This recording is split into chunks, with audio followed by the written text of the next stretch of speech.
Hey guys, okay, so here is our latest adoption journey update. This is really not the kind of update I ever anticipated on having or giving. It's been really rough. It has been 2 weeks since we had two boys placed in our home.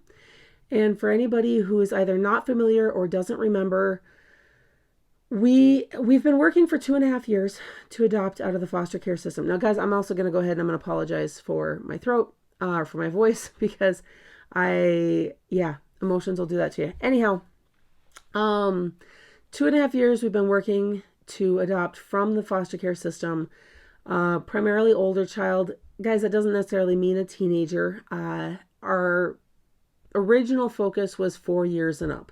Actually, I think 4 to 12 was our range. And in 2.5 years, obviously, our kids have gotten older, which means we were able to lower that bottom number, and we had more wiggle room with the top number. We made it very clear to a lot of workers that any wiggle room with the top number primarily came for girls, because our first 4 children are girls. So I'm not going to stick a teenage boy in the mix of 4 teenage girls. That just sounds like a disaster. Anyhow, 2.5 years of this, we've worked really hard, a lot of profiles. We've almost been matched a couple of times. It has been a really long, hard, heartbreaking journey, and that heartbreak is not over. At the beginning of the year, we got a call that we were being highly considered for 2 children that we had inquired on last fall. And guys, this is how slow some of this moves too. Anyhow, I'm not sure, honestly, I'm not sure how much of this I've ever really gone over. So that's why I'm going back this far. We were being considered, then COVID happened. And the truth of it came down to the fact that their worker asked if we could become licensed as a foster family because they needed to be moved from the placement they were in. And they needed something that they could move into that was local because they were in state. Our worker, she did ask on our behalf up front. She's like, are you only considering this family because they're local and they can be a placement? And he was honest too, and he said, yeah. There were other out-of-state families that were also being considered, but again, courtesy of COVID, not really an option. So fast forward, we had some conference calls and everything else between a whole group of different professionals, and it was determined that the children would come here. We were going to do a nice long transition time, though it was a little bit longer than I think what the average is, again, courtesy of COVID and certain things just being locked down a little bit. So for almost 3 months, we got to meet and know the boys. It started through video calls and phone calls. Then eventually, which I did share that video of when we got to go do our first in-person visit. And we did a few visits at the placement they were at. And then eventually we were able to start doing some day visits out where, they could leave for a day. Or that sounded wrong. They could come with us for a day to go places, and then we started overnight. So it has been a very drawn out transition, which is for a reason. I mean, there's reasons it happens this long. During this time frame, there were some things we didn't see, and a lot of us have racked our brains going, okay, could we have done this differently and had a different outcome? And the conclusion all of us have come to is that we were not going to see it until they were fully placed here. And there were no precursors, no signs, and I don't know. Anyhow, it gets really hard. 2 weeks ago, the kids were placed with us. So it's not an adoptive placement. It is a foster placement with the hope that it would turn into an adoptive placement. But that, at this point in time, is not possible for one of the 2 kiddos because last week, at the end of the week,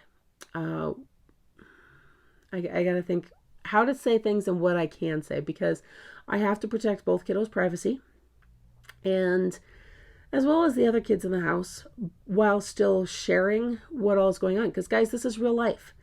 Things are not easy. Things happened that were nowhere in these kids' file. And trust me, I read that file. Our worker read that file. We knew that there would be certain behaviors to watch out for, and we were prepared for it. It was all things that, while we knew it could get tough, we were prepared for. Because, I guess, let me back up on that too. When you are a foster family, there is a standard amount of training that you do. Usually, I think most states require it's about 6 weeks worth of training. And then it's so many hours a week. And then because we're actually licensed through a private agency. That agency actually has different requirements, which I think is 32 hours worth of training, which is technically more than what the state requires for state licensing. Well, guys, one thing, and I plan on doing a video on this, and I haven't because life has been crazy, is how important it is to not just do the training that each office or entity requires of you, but guys, don't ever quit training. These kids need us to be everything that they need us to be. And sometimes that requires us to continuously be learning and working and doing things. So, for example, TBRI, which is Trust-Based Relational Intervention, I think, Institute. I don't know. Anyhow, Karen Purvis, you can look her up here on YouTube. She's got a lot of videos, did amazing work through her Behavioral Institute down in Texas. And there are yearly conventions that take place and everything. Guys, we have participated in TBRI, I think 3 times now, because even though a lot of it repeats, you always pick up something different each time. You will learn new things each time, especially as information and knowledge grows. Like they'll say, okay, so this is what we have been seeing lately, and here's for this particular situation that we hadn't thought about before. As well as hearing from different individuals and families that have been down this journey. So it's really good to hear a lot of that stuff. Books, speaking of Karen Purvis, she, I don't remember if she just wrote or she was a co-author on The Connected Child, which is kind of a catalyst for TBRI, and it's a really good resource. Well, now they've just released a project that she was working on before she passed, and then the others took over and finished it for her, which is The Connected Parent. Now, that's a book that was just released. I have a copy of it. I have not started it yet. But this is what I'm talking about, guys. Don't ever quit. Don't think, I did the amount that was required and we're good. No, because you don't know what scenarios you're going to run into, and you want to be prepared. Okay, so now that I've gone on my little rant about doing lots of training, I'm going to tell you all the training in the world didn't matter. Because, and guys, if I get emotional, I'm just going to apologize, and you might see some bounces and glitches in the video because I have to pause it for a minute. Anyhow, our kiddos came from a rough background, which is pretty standard for any child in foster care. They're not in foster care because they came from a loving, caring, nurturing home. Now, there absolutely may have been love in the home and everything else, but for whatever reason, parents were not able to take care of them there, or it was some other tragedy. Anyhow, all I can say is that when a kiddo comes from a rough background, you can face a lot of different things. This child is known for pushing people away. Okay, we're prepared for that. We also were prepared for every single behavior that is listed in their file for the duration that they have been a part of the state system. We were prepared for that. What we were not prepared for was for him to go completely off book. And it's as if somebody handed him a checklist of all of our, we cannot do this because of the risk to others. Like somebody handed him a list of that, and he was just going down that list like check, check, check. I'm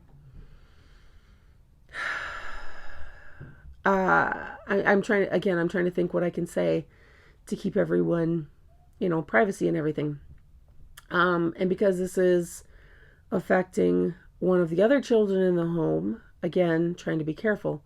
What I will say is that an attempt was made on another child's life. Let's just go there. There was definite targeting of younger children, and there are younger children.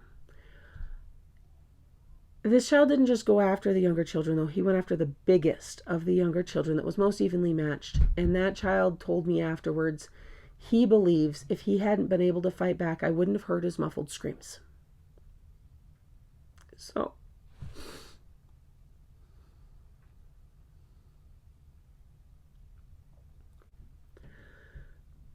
okay, sorry about the jump there. That's what I warned you guys about. Anyhow, so the other child, obviously very shaken after the event. I was incredibly torn at that moment because, first of all, we had a worker basically make us swear that we were going to give this the best college try we could, and that we weren't going to just bail out as soon as something bad happened. And my mind was split in so many different directions. My first obligation is to protect every other child in my house. Well, every child in my house. And that is my job. That is something I've made clear from the get-go, that will always be my first job. And that's also why it took us 2.5 years to be matched, is because we could not safely parent a lot of children who had known histories, even if it was one time. This was not a case where there was any known history of anything like this. But in my mind, I was also battling with the fact that we have fought so hard for these guys. We have fought for 2.5 years to even be matched. We have fought for months upon months to meet these guys and get them into our home. And I couldn't wrap my head around being like, done. I couldn't, because we had worked so hard, and then there was that promise that we were made to make. That, again, I don't think that worker could have had any concept that this would have happened either. But that stuck in my mind because I try to be very strong in character. I don't like to give somebody my word and then not be able to hold it. So all of that said, we had several other workers helping us, and the plan was we do what's called tomato staking. So when a child is engaging in behavior that is dangerous to themselves or someone else, they have to stay essentially within an arm's reach of us. They need to prove that, okay, I can let you go a little bit farther, and then we move on to line of sight, where they have to always be where I can see them, but they don't have to literally be by my side. I think the concept of tomato staking comes from, if you've ever seen tomato cages that are put around a tomato plant, the idea is to help it grow up straight and strong the way it's supposed to, so that its fruit's not hanging on the ground and being rotten and just being ruined. So you keep them close by to help guide them upward and in the correct direction. And so we did this for a few days while we had other workers. Like I said, we had multiple people making call after call. We were all working very hard to get this kiddo into some very intensive therapy in home. I was trying really hard to express to him and remind him what had happened, and that's why he had to stay close to me, while also showing him we love you, we care for you, we are here. And in all of that, I think the fight or flight portion of his brain kind of went haywire because he thought his actions were not getting the intention or the attention that he had sought after. So he, well, I'm just going to say that while being 5 feet from me, he decided to escalate.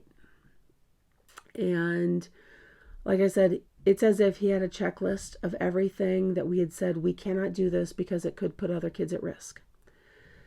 And those behaviors, they came out pretty quick. So I made some more calls, and then the call was made by someone else that, you know what, this isn't going to work. Now, because the other kiddo was not having these same issues, the decision was made to leave that kiddo in our home while getting the other one the help that he desperately needs. So at the moment, that's all we've got. One is still with us. We don't know. And this is also heartbreaking. I'm going to get emotional again. We don't know how long this will be for, because it's not a light decision to split siblings. But there is always that possibility when one child has a chance at forever and another child just needs so much more help than anybody here can give at the moment. So at some point, somebody has to make the call that says, let's get this one the help he needs, and let's give this one some permanency. Now, we have said it's not an absolute no for the other child coming back, but to be completely honest, I don't know how we can ever trust him again. I know he can go through all sorts of intensive therapy and everything else, and I pray that he gets the help he needs. We fought so hard for this kiddo that it's hard to think of him not coming back, but I just don't know how he can, because the other kids are traumatized at this point too. And again, my first job is to protect everyone. And that doesn't just mean protecting the other kids from him, that also means protecting him from himself. We don't need to be putting him in any situations where he's going to end up doing something that's going to follow him for the rest of his life. And that is not an easy decision to make. So I don't fully know where we stand. Because we're just a foster placement still, we don't know where anything stands. So all we can do is keep loving on the other little guy, giving him all of the help and support and everything he needs, answering what questions we can, and then we'll go from there. So this is why it's been really tough for the last week, because we never saw this stuff coming. We had no way to anticipate this because it was not anything that was previously known. And yeah, so I'm trying to give the other kids the love and support they need while being here for everybody. But yeah, I'm hitting that wall a little bit. So I'm working through everything emotionally for myself and doing everything I can to be healthy for everyone else, and then helping them to do the same. So guys, I know that's not the positive update that I had really hoped to give. It's a 50-50 update. The other kiddo is doing great. Obviously, we've got some emotional stuff to work through for him after the other one being removed. So we've got our work cut out there. It is really important that we keep showing him how much he is loved and that we are here. But, that's what we tried to show both of them. And so anything can happen. And because we don't know what the workers will decide, it's all up in the air. So there is this latest update then. Hopefully I've answered enough questions. And I'm sorry if you come up with a question that I can't answer. I'll kindly let you know that. But there might be stuff I won't be able to answer if you have any questions. I will, as things unfold going forward, I'm going to try to keep everybody updated because, I know that there's people who follow who are considering this journey for themselves.